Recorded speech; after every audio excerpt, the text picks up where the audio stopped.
छोटी सी कहानी से बात शुरू करूंगा। एक राज दरबार में एक बहुत अनोखे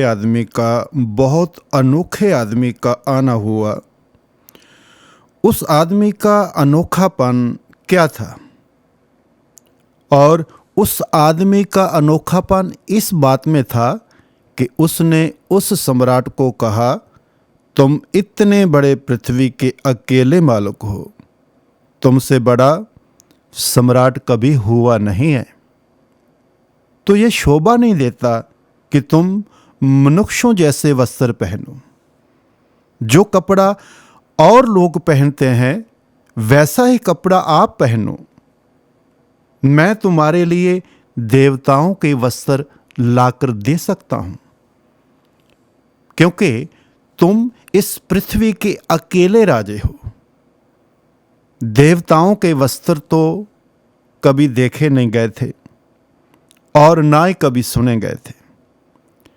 राजा के अहंकार को प्रेरणा मिली और उसने कहा, कितना भी खर्चा करना पड़े, कोई भी व्यवस्था करनी पड़े, कुछ भी करना पड़े, चाहे युद्ध क्यों ना करना पड़े, मैं तैयार हूं, लेकिन देवताओं के वस्त्र मुझे चाहिए। वह व्यक्ति राजी हो गया कि 6 महीने के भीतर मैं वस्त्र लाकर दूंगा।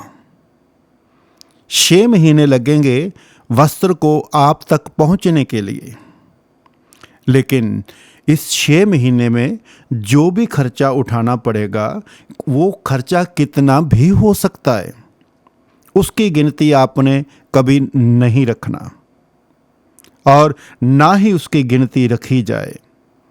6 महीने के बाद मैं वस्त्र ला के दूंगा। राजा राजी हो गया।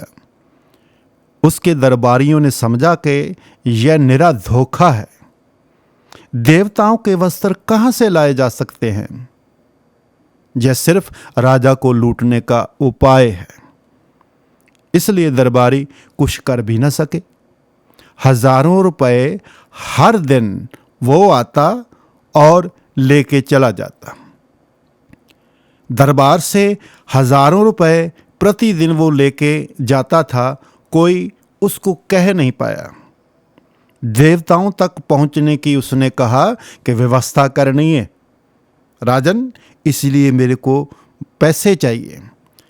फिर आपको पता है देवताओं के जो द्वारपाल हैं उनको रिश्वत भी देनी है और वहां भी पैसा लगेगा, इसलिए मेरे को पैसा चाहिए। और फिर वस्त्रों के मूल्य भी चुकाने हैं। और ऐसे रोज रोज काम निकलने लगा, पैसा वो लेके जाने लगा। लेकिन राजा भी हिम्मत वाला होगा। यह 6 महीने तक उस आदमी ने जो भी रुपए मांगे उसने दिए। यह 6 महीने के आखिरी दिन उसने घर पर सिपाहियों का पहरा लगा दिया।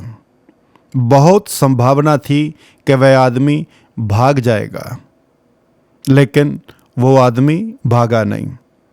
राजा भी गलती में था, उसके दरबारी भी गलती में थे। वह आदमी भागा नहीं। नियत समय वह एक बहुमूल्य पेटी को लेकर राज दरबार में उपस्थित हुआ और सारे गांव के लोग इकट्ठे हो गए।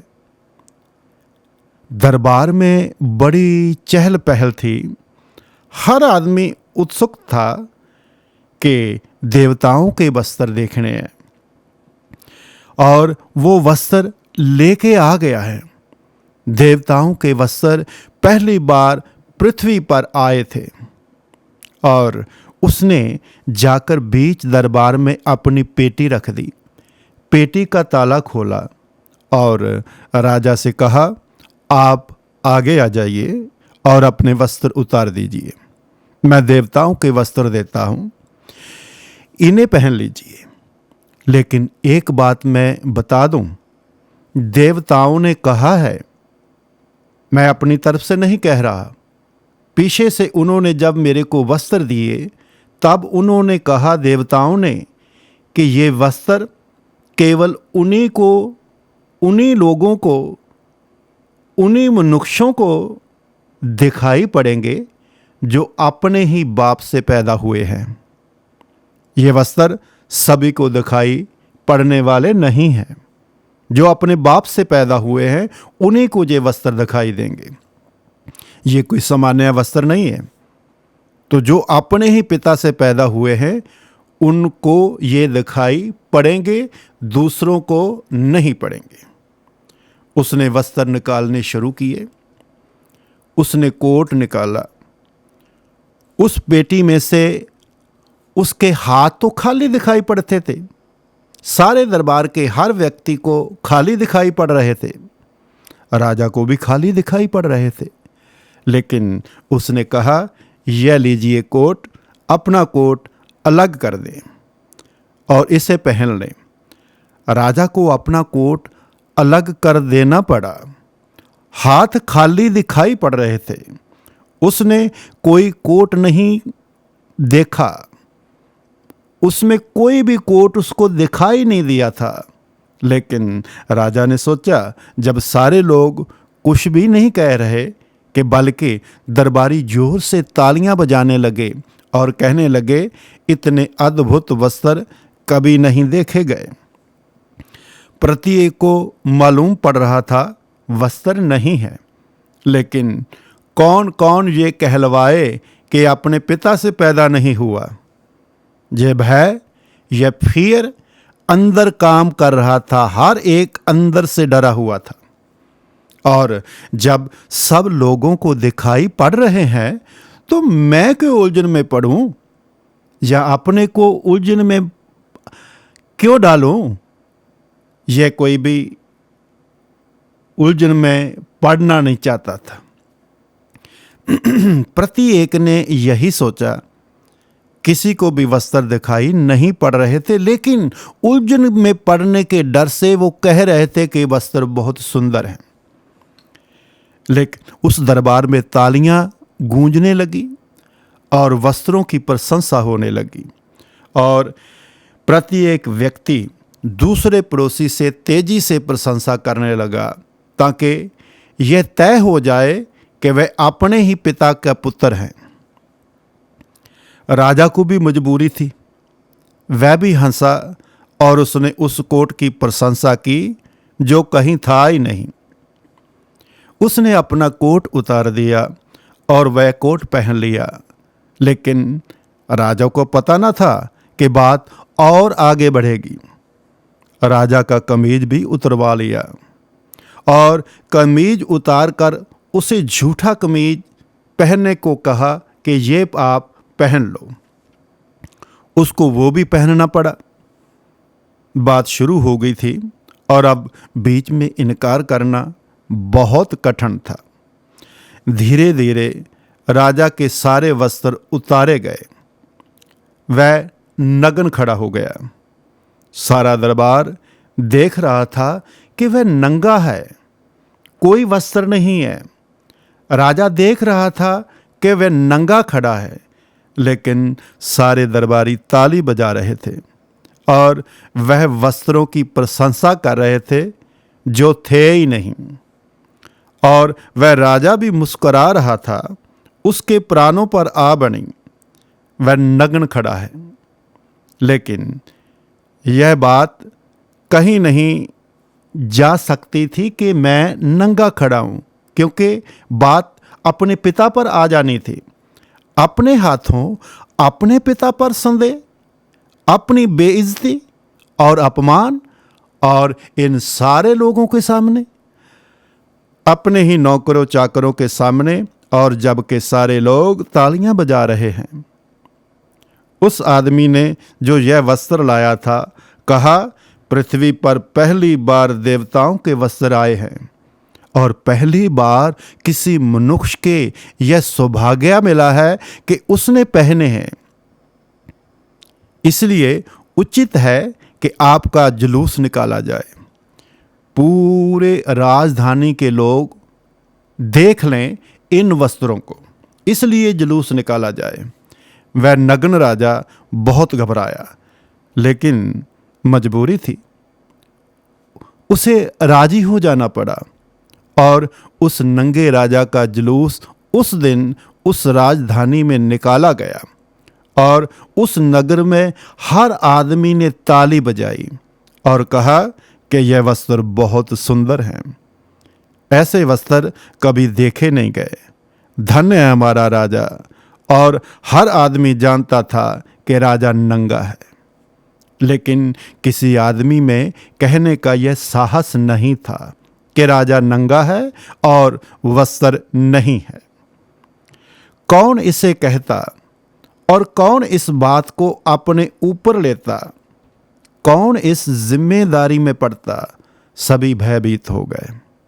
और जो भी भयभीत है उससे कुछ भी मनवाया जा सकता है।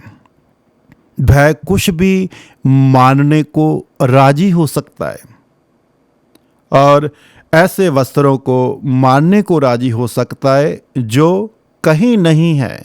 दुनिया में ऐसा भी बहुत कुछ हो रहा है कि जो नहीं है उसको भी मानना पड़ रहा है। अकेला ये राजा नहीं, हम भी उसी में हैं। वह नग्न राजा बहुत घबराया, पर देखो फिर भी वो अपनी प्रशंसा के लिए गया। हम भी लोग अपनी प्रशंसा करवाते हैं। और जो भयभीत है, मैं बात कर रहा था कि उसको मनवाया जा सकता है। भय कुछ भी बात मानने को राजी हो सकता है और ऐसे वस्त्रों को मानने को राजी हो सकता है जो कहीं नहीं है। ऐसे स्वर्ग को, नरक को मानने को राजी हो सकता है जो कहीं नहीं है।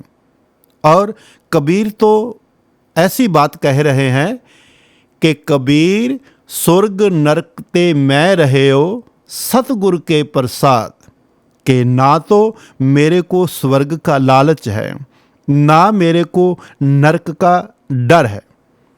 लेकिन ऐसी कल्पनाओं और झूठी बातों को सामने से राजी हो सकता है वो व्यक्ति जिसमें अंदर भय है। लेकिन झूठी बातों को मनवाने के पहले एक बात जरूरी है कि चित्त भयभीत हो जाए, चित्त डर से भर जाए। यही है अपनी बात मनवाने का पहला तरीका। और यह कहानी आपके सामने मैं इसलिए कह रहा हूं कि ज़मीन पर मनुष्य ने बहुत सी ऐसी बातें मान रखी हैं जिनके मानने में भय है और कोई भी कारण नहीं है, एक ही कारण है, वो भय है।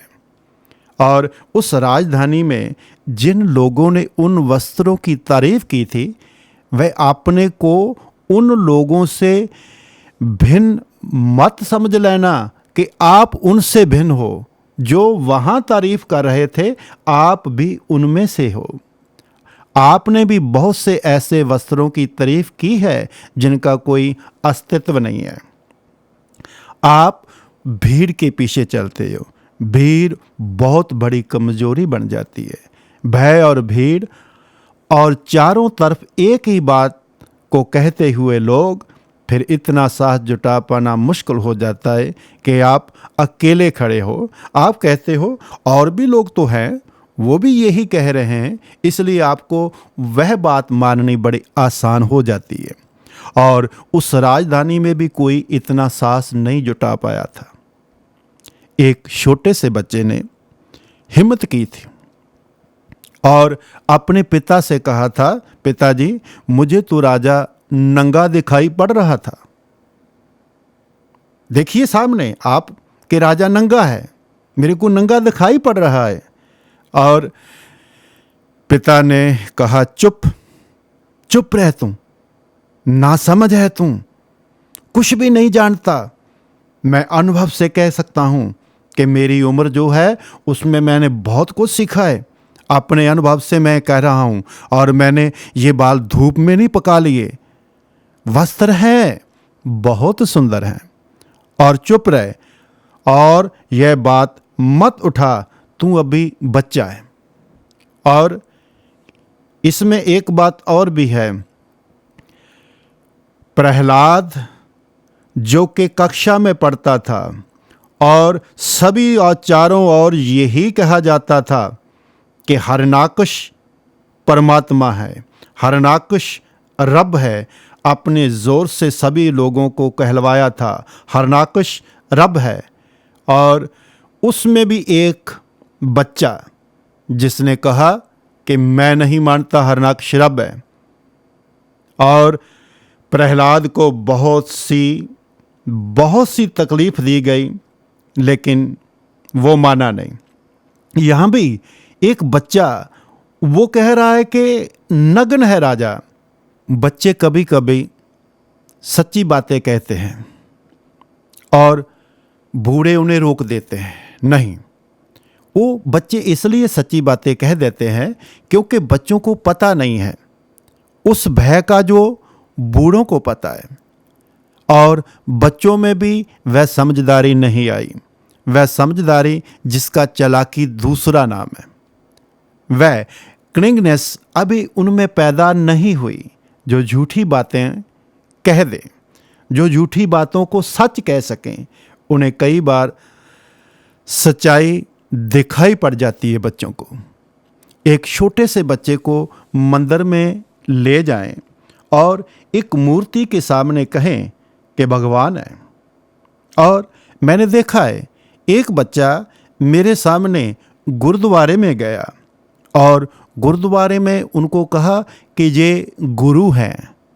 और क्या हुआ, उस बच्चे ने कहा इनके हाथ कहाँ हैं, इनके पाँव कहाँ हैं, ये कहाँ से बोलते हैं। तो उनको समझा बुझा कर कह दिया कि ये जो अक्षर लिखे हैं ना, इनको हम गुरु मानते हैं। और पर बच्चे ने सवाल वहाँ कर दिया कि इनके हाथ पैर कहाँ हैं। ऐसे ही एक छोटे से बच्चे को मंदिर में ले जाया गया और कहा कि भगवान को प्रणाम करो। वह बच्चा अपने मन में हंसता है और देखता है कि एक मूर्ति रखी हुई है, लेकिन उससे कहा जा रहा था कि भगवान है, प्रणाम करो।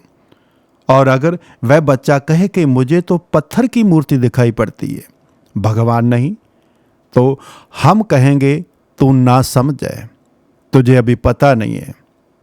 हम अपने अनुभव से कहते हैं कि यही भगवान है और उस बच्चे की गर्दन को जबरदस्ती झुकाएंगे।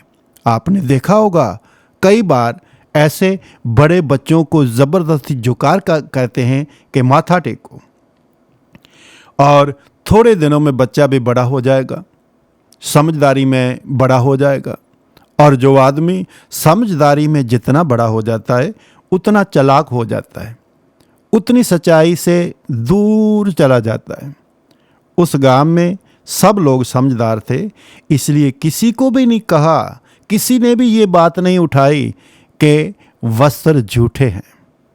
और भीड़ के दबाव में, भीड़ के वजन में एक व्यक्ति इतनी नैतिक हिम्मत नहीं कर पाता कि वह खड़ा हो जाए और कह सके कि यह जो दिखाई पड़ता है ये अकेला पड़ जाएगा, उसके साथ कोई नहीं होगा। एक आदमी खड़ा होकर कह दे कि ये झूठ है, वस्त्र नहीं है, उनके साथ कोई खड़ा नहीं होगा। सारी दुनिया में यही हुआ है। मनुष्य को भयभीत करके बहुत से असत्य उसे सिखा दिए गए हैं, बहुत सी झूठी बातें उसको सिखा दी गई हैं। और भीड़ के दबाव में, भीड़ के वजन में एक व्यक्ति इतनी नैतिक हिम्मत नहीं कर पाता कि वह खड़ा हो जाए और कह सके वह जो उसे दिखाई पड़ता है वह है नहीं। और धार्मिक आदमी मैं उसे कहता हूँ जो अकेले होने की हिम्मत करता है। जो आदमी भीड़ को स्वीकार कर लेता है वह आदमी धार्मिक नहीं है, वह आदमी कभी धार्मिक नहीं हो सकता। गुरु नानक को देखो, गुरु नानक ने जहाँ गए वहाँ का जो लोग मान रहे थे उन्होंने कहा कि नहीं ये गलत है। और यहाँ तक कि गुरु नानक को लोगों ने पत्थर भी मारे और किसी ने कुछ बोला, किसी ने कुछ बोला। तो जो धार्मिक होता है वो सबसे अलग हो जाता है। धार्मिक आदमी का पहला लक्षण ये है कि अकेले होने का उनमें साहस है, हिम्मत है अकेले खड़े होने की। जो उसे दिखाई पड़ता है उसे स्वीकार करने का साहस, और जो उसे दिखाई नहीं पड़ता उसे अस्वीकार करने का भी उसमें साहस धार्मिक आदमी का ये बुनियादी शर्त है। लेकिन हम तो जिन धार्मिक लोगों को जानते हैं वे तो कोई भी अकेले खड़े नहीं दिखाई पड़ते हमें। बहुत भीड़ है, बहुत बड़ा मंदिर है, बहुत बड़ा डेरा है, अकेले कहाँ है वो तो सब भीड़ के साथ जुड़े हुए हैं। हिंदुओं की भीड़, मुसलमानों की भीड़, ईसाइयों की भीड़, जैनों की, बुद्धों की, और बहुत से ऐसे मंदिर हैं, भीड़ है। और भीड़ में हर आदमी इसलिए कहता है कि बाकी लोग भी वही कर रहे हैं। आज इतना ही।